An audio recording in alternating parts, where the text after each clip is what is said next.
Hello students, welcome to प्रियो academy में चारू अग्रवाल।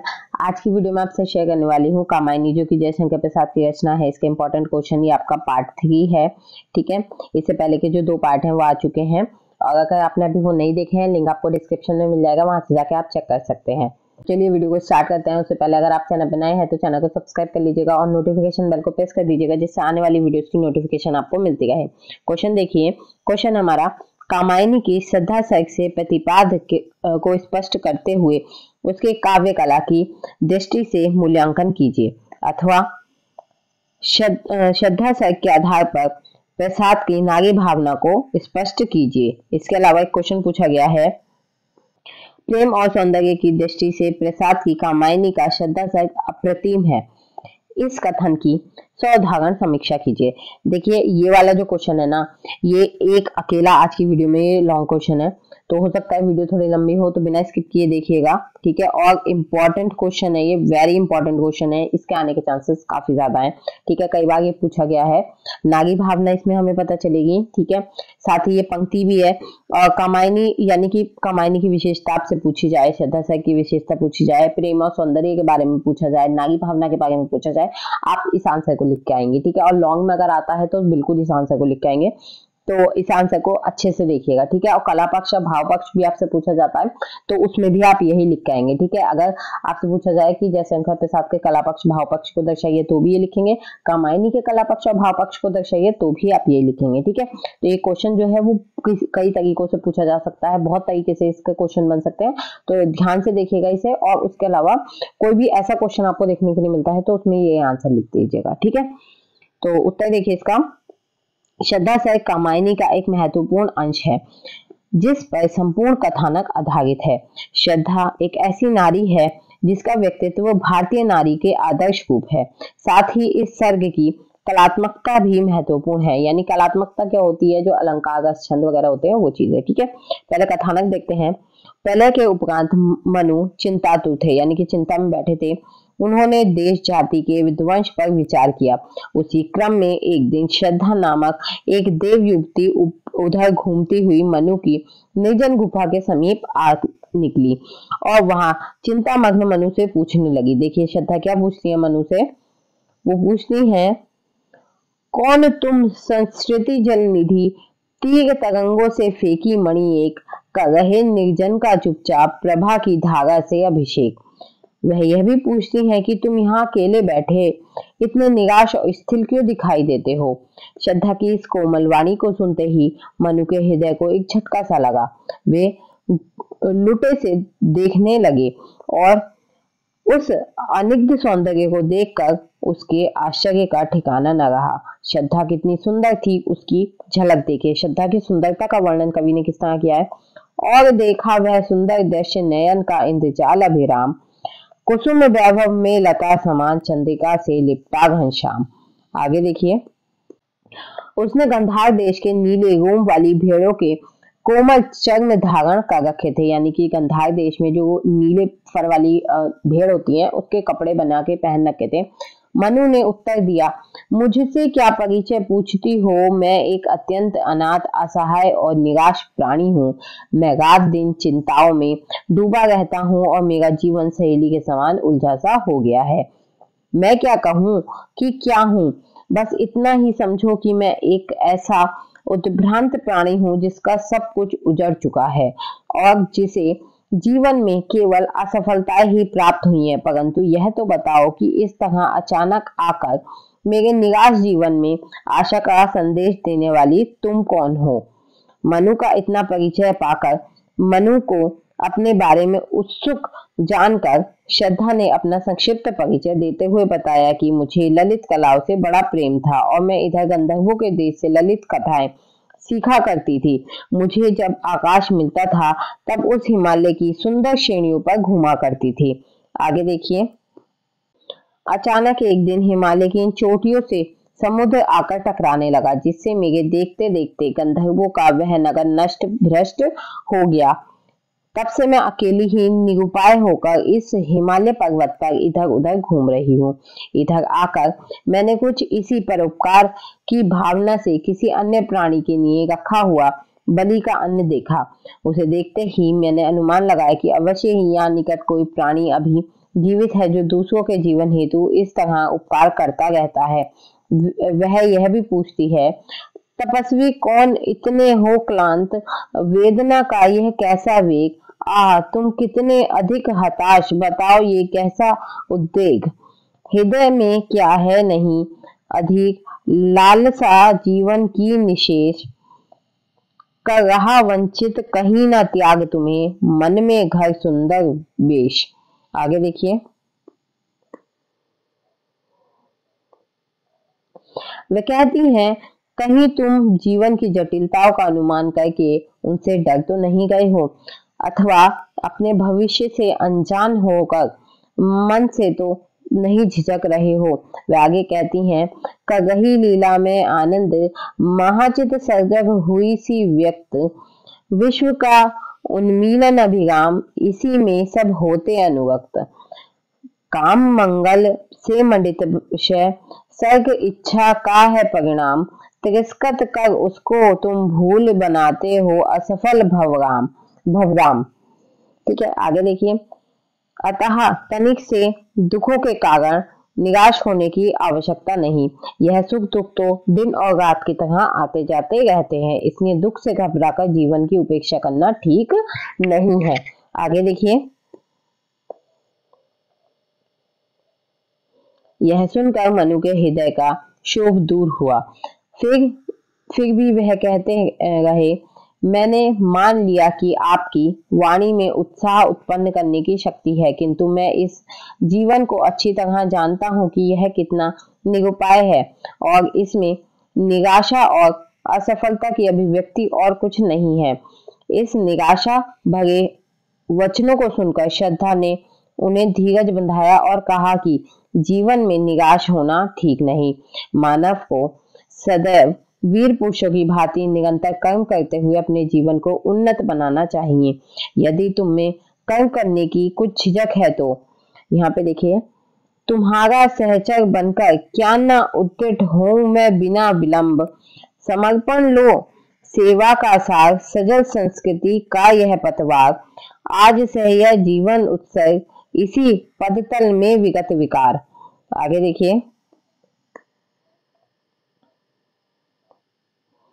इसी क्रम में श्रद्धा मनु को यह भी स्पष्ट करती है, और यह क्या तुम सुनते नहीं, विधाता का मंगल वरदान, शक्तिशाली हो विजयी बनो, विश्व में गूंज रहा जय गान, डरो मत अरे अमृत संतान, अग्रसर है मंगलमय वृद्धि, पूर्ण आकर्षण जीवन केंद्र, खींची आवेगी सकल समृद्धि। अब इसकी समीक्षा देखिए, सबसे पहले तो इसमें है नाटकीयता। इस सर्ग का प्रारंभ नाटकीय ढंग से होता है, साथ ही इसमें मनु और श्रद्धा के सभी कथोपकथनों में तीव्रता, प्रवाह, ओजस्विता, मार्मिकता, संजीवता आदि गुण विद्यमान है। परस्पर एक दूसरे के प्रश्नों में कवि ने जादू सा भर दिया है और उन्हें रंगमंच के अनुकूल ढाल दिया है। नेक्स्ट आता है श्रद्धा का व्यक्तित्व। श्रद्धा का व्यक्तित्व तो अद्भुत है। श्रद्धा का रूप चित्रण सर्वथा नवीन और विलक्षण है, जिसमें छायावादी शैली के अनुरूप संगतता है। उसका बाहरी सौंदर्य कितना मादक और विलक्षण है, जिसमें सर्वथा नवीन सदृश्यों की योजना तो अत्यंत मार्मिक है। ठीक है, इसमें देखिए क्या कहा गया है। यहाँ देखिए श्रद्धा की तारीफ की गई है, ठीक है, और बताया गया है कि वो कितनी सुंदर है। नील परिधान बीच सुकुमार, खुल रहा मृदुल अधखुला अंग, खिला हो जो बिजली का फूल, मेघ वन बीच गुलाबी रंग, आह वह मुख पश्चिम के व्योज, बीच बीच जब घिरते हो घनश्याम, अगुण गवि मंडल उनको भेद दिखाई देता है छवि धाम। साथ ही अंतर्वार्य दोनों रूप से विलक्षण है। हृदय की अनुकृति बाह्य उदार कहकर उनके अतिरिक्त व्यक्तित्व को दर्शाया गया है। जहां तक उनके गुण का प्रश्न है, श्रद्धा प्रसाद की एक ऐसी नारी है जिसमें साहस, समर्पण, सेवा, मानवता विद्यमान है। वह विश्व कल्याण से प्रेरित है। उसका चिंतन सुलझा है। निराश हताश मनु के जीवन में नवीन कर्म चेतना जगाने का उसका प्रयास विलक्षण है। वह कहती है, हे तपस्वी, तुम इतने क्लांत क्यों हो? यह वेदना का कैसा आवेग है? क्या तुम्हारे मन में जीवन की लालसा शेष नहीं है? दुख के डर से तुम अज्ञात जटिलताओं का कर अनुमान, काम से झिझक रहे हो आज, भविष्यत से बनकर अनजान। वह यह भी कहती है, कर रही लीला में आनंद महाचित सजग हुई सी व्यक्त, विश्व का उन्मीलन अभिराम, इसी में सब होते अनुरक्त। वह कहती है, दुख की रजनी के बीच ही सुख का नवल प्रभात विकसित होता है।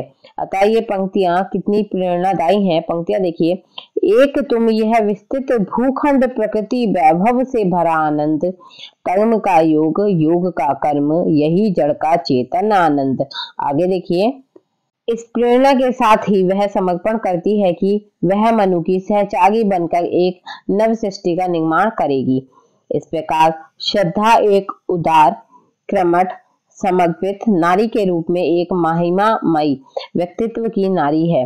प्रसाद के सभी नारी पात्र श्रेष्ठ हैं, अथवा अतः श्रद्धा के व्यक्तित्व चित्रण में भी प्रसाद की नारी भावना देखी जा सकती है।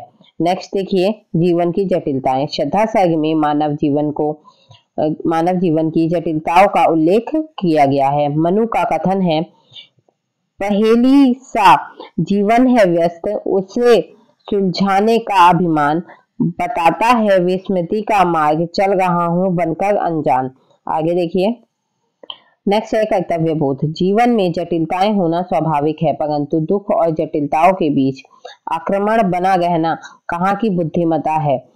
श्रद्धा मनु को प्रेरणा देती है कि कवि का यह क्रमणता का संदेश गीता के संदेश से किसी प्रकार कम नहीं है, क्योंकि इसमें मानव जीवन को उन्नत बनाने के लिए दुख और जीवन की अज्ञात जटिलताओं ने ना डर के सदैव कर्मशील रहने, संसार के उद्भव और विनाश को उस ईश्वर की लीला मानने, दुख को ईश्वर का वरदान समझने, नित्य नूतन की ओर अग्रसर होने, शक्ति संचय करने, विश्व की दुर्लभता को सफल बनाने, मानवता को विजयनी बनाने के लिए समन्वय की भावना को अपनाने आदि की जो प्रेरणाएं प्रदान की गई हैं, आधुनिक भ्रमित मानव के लिए श्रीमद् भगवद गीता की भांति ही पथ प्रदर्शन का कार्य कर रही है। यानी कि जो जीवन की जटिलताएं हैं, ये सब जो है, ये हमें कहाँ देखने के लिए मिलेंगी? प्रसाद जी की रचना में देखने के लिए मिलेंगी।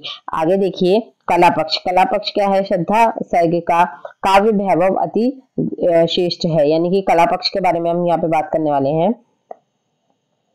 कला पक्ष में देखिए, सबसे पहले आती है भाषा। भाषा देखिए, कामायनी की भाषागत विशेषताएं विलक्षण है। संस्कृति गर्भित कोमलकांत पदावली से युक्त यह भाषा लक्षणता से युक्त है। इसमें सामासिक पदावली ने अतिरिक्त सौंदर्य समाहित कर दिया है। यथा रचित परमाणु पराग शरीर, सजल अभिलाषा कलित, हृदय रतन निधि आदि इसी प्रकार के प्रयोग हैं। आगे देखिए, सदस्य विधान। कामायनी का सदस्य विधान भी अत्यधिक रमणीक एवं श्रेष्ठ है। सर्वथा अछूते, नवीन, मौलिक सदस्यों की योजना महत्वपूर्ण है। यथा कुसुम वैभव में लता बंदरिका से लिपटा घनश्याम, खिला हो जियो बिजली का फूल, मेघ बन बीच गुलाबी रंग आदि इसी प्रकार के प्रयोग हैं। रूपक की योजना भी कम महत्वपूर्ण नहीं है। यानी यहाँ पे रूपक योजना भी की गई है। संस्कृति जलनिधि तीर तरंगों से फेंकी मणि एक, फिर है मेघवन चंचल मन का आलस्य, इंद्र नील लघु संग आदि प्रयोग इसी प्रकार के हैं। आगे देखिए, संदेह, विरोधाभास, विशेषण, विप्रिय आदि अलंकारों की योजना से भी श्रद्धा सर्ग का एक कलात्मक उत्कर्ष निखर आया है। संदेह का उदाहरण देखिए, या कि नव इंद्र नील लघु संग फोड़ कर धधक रही हो क्रांत। विरोधाभास का चंचल मन का आलस्य। विशेषण विप्रिय, चंचल मन का आलस्य, करुणामयी सुंदर मौन। इस सर्ग में प्रसाद की बिंब योजना पर्याप्त प्रभावी है। प्राकृतिक उपमानों द्वारा बड़े ही सजीव बिंब प्रसाद ने उभारे हैं।